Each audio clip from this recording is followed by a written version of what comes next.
What is up, you guys? This is Maxwell, and today we're gonna be hitting legs. Today's leg session.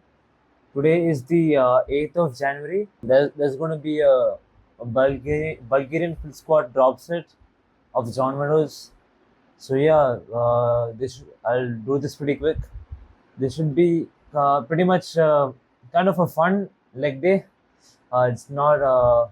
It's not torturous. It's pretty. It's not like laid back, chill kind of like it's going to be pretty fun for me, at least. For me, at least. And yeah, I don't think I need to improve on legs. My legs are pretty much on point, so uh, I'm just gonna do what I usually do because that works for me. And so yeah, nutrition was has been on point. I ate something extra today, but that is fine because it's legs today. So there'll be most of the calories will be burnt, even though I cheated a little bit. So yeah, I'll see you guys in the gym. So I'll move on do lying leg curls instead. I don't think from that machine, that fashion the stretch is good. So I'll just do the normal traditional lying leg curl.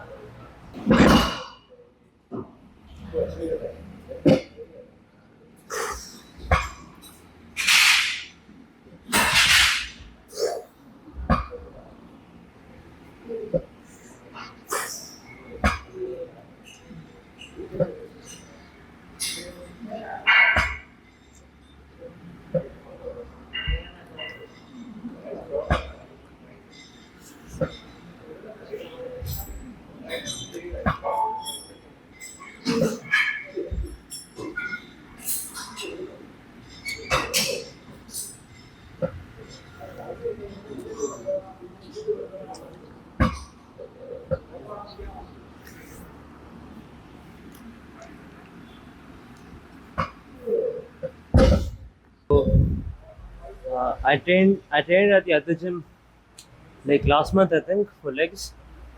There was this lying leg curl machine. It was pretty standard. Same like putting the plate on this machine.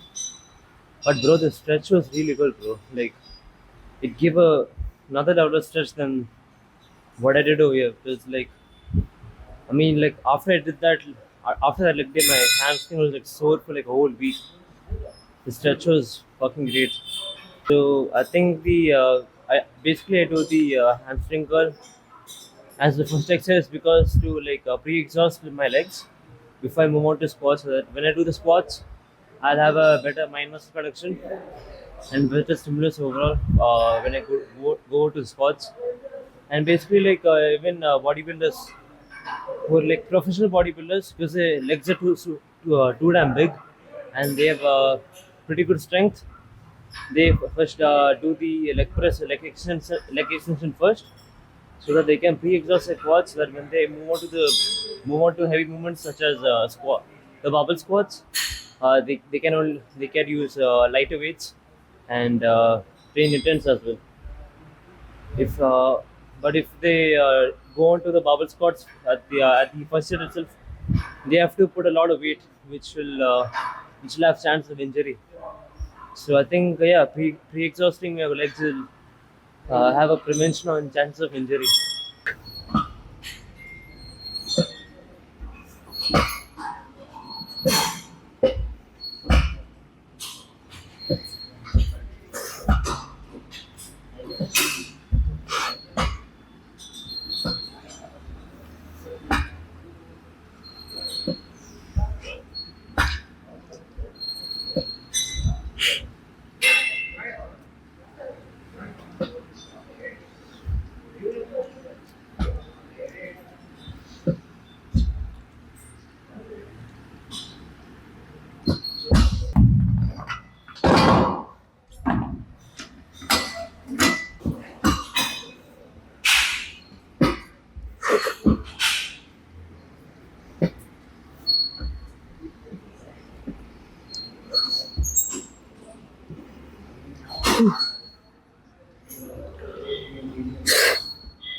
This is unpumped.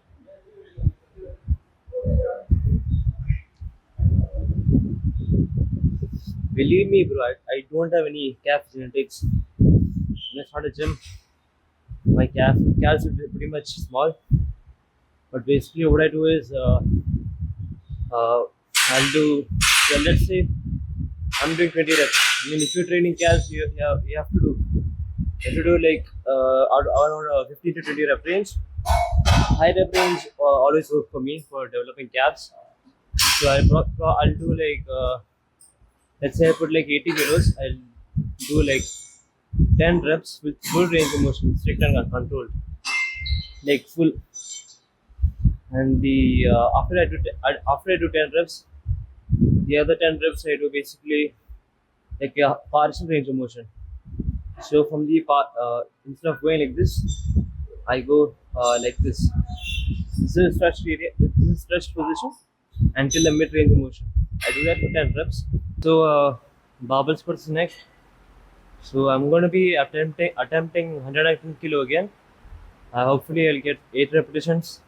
I won't start from 100 kilos. I'll start from 105 kilo for 8 reps. And for the second set onwards, I'll do 110 kilo. Come. Yeah. Whew.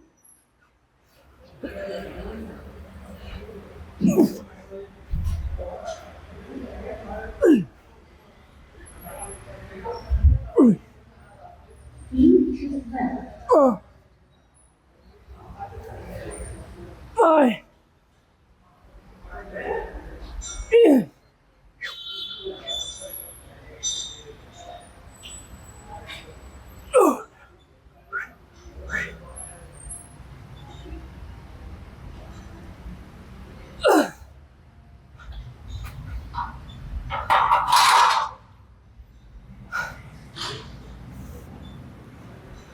So that was 8 easy reps. So it wasn't easy. I think it's about RPA 9. That means 1 rep away from failure. Rarely call any spotters or like for support, except on the leg press, because if you fail, you pretty much die. Other than that, I highly recommend all of you to do your exercises alone, instead of calling anyone for support. It will, especially on some compounders like the squats. I mean, first you need to make sure your safety is on. But if your safety is on, you don't need to call any support. Squatting alone made me mentally tough. It made me, confident on who I am. It makes you mentally strong. So I would highly recommend you to like do most of your lifts alone. And there's like some exceptions like leg press, bench press, where you need to call a spotter.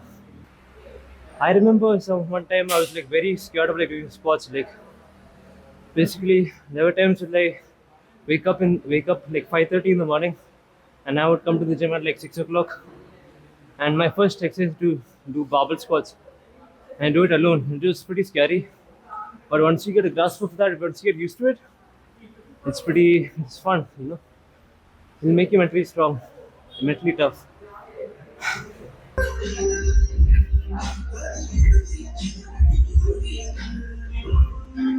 Come on.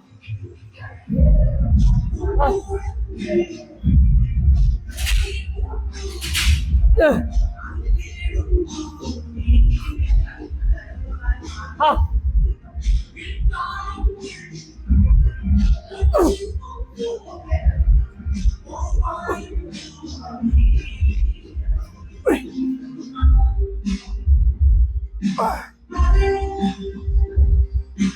Ah!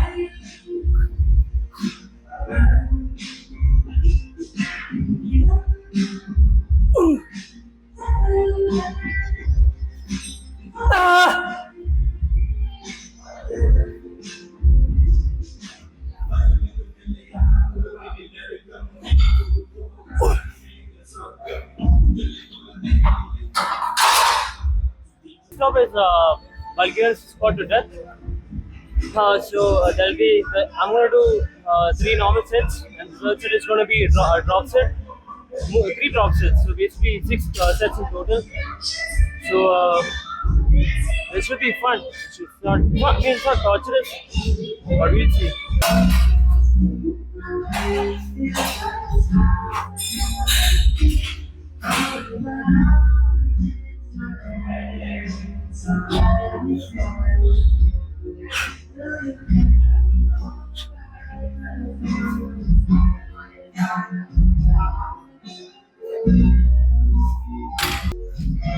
Ah!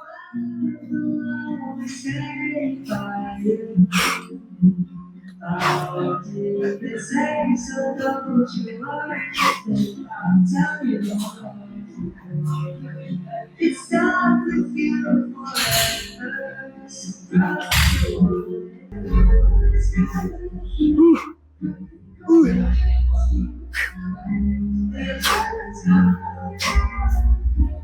Ah!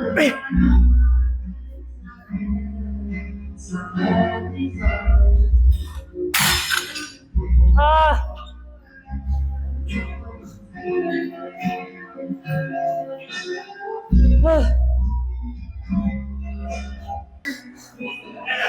The most toughest part is that I did all this for one leg, and I gotta do the whole six sets for the other leg as well. That is the most depressing part, but it's fun, you know. First year of training, so every time I do Bulgarian sport till failure, I would think like, why is my glutes firing up? I never knew it was a glute exercise, glute dominant exercise. I always thought, why is my glute getting a pump? Why is I mean, I'm getting quads, but then my glute is also firing up. I thought my form was incorrect. Later on, I found that Bulgarian squat is good for glutes. So that is primarily how I build my glutes. I basically did it without knowing.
I think I fucked up my back on the last rep. Fuck, my back rounded a lot. I think 80 kgs would be it. But fuck it, bro. Let's check the pump.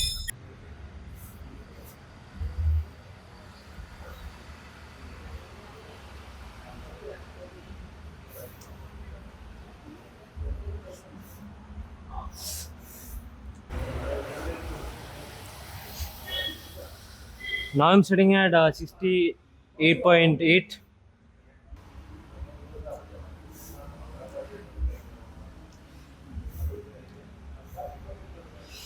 Pretty much lines coming up in the Bulgarian split squat.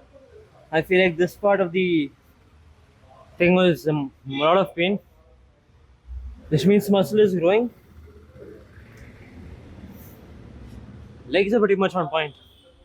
I think from the week 9 there is 2 leg days, so I'm pretty much enjoying till week 9. Just 1 leg day a week.